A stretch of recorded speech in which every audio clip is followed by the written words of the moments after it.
Flying a glider is a different experience than flying a motorized aircraft.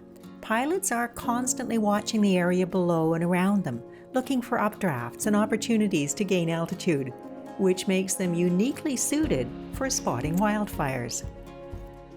We started formally this past year, 2024, but informally we've been doing this for about 5 to 6 years. And what we found is that,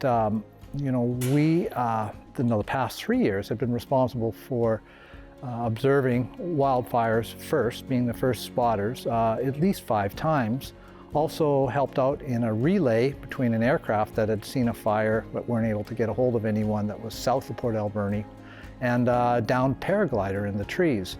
So this year we decided to formalize through training and through reporting and just through a structure, so we had just better accountability, I guess, going forward.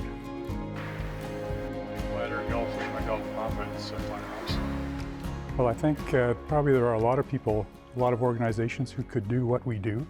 I think because we're here 7 days a week, basically, that provides a bigger window as far as observation goes. It depends a lot on weather conditions. Not every day is a soaring day, and on those days, of course, we don't fly.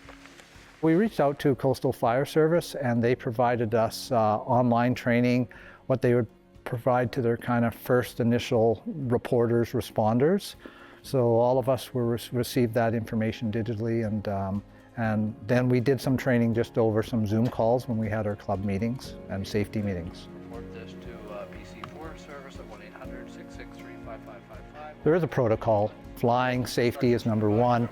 We don't want any distractions in our cockpit, so the protocol is when we do see something, and we will this year, whatever it is, when it's safe and the radio traffic is down to a minimum, we call in to our ground station here at the hangar or at the flight line at the airport here in Port Alberni and call in the information so they can phone it in. So we're the eyes and the ears, but we are not the actual transmitter by cell phone or any other way. We just use the aircraft radio. I think people appreciate the fact that we are putting some kind of bones into the system, more structure. It gives them a better idea of what is required, and we do have a turnover of pilots as well. We're welcoming newer people to the club all the time, so it's important that they receive some basics on what we kind of expect. So I think it's been received quite well. We're doing this on our own, and we're always looking for any type of in-kind donation.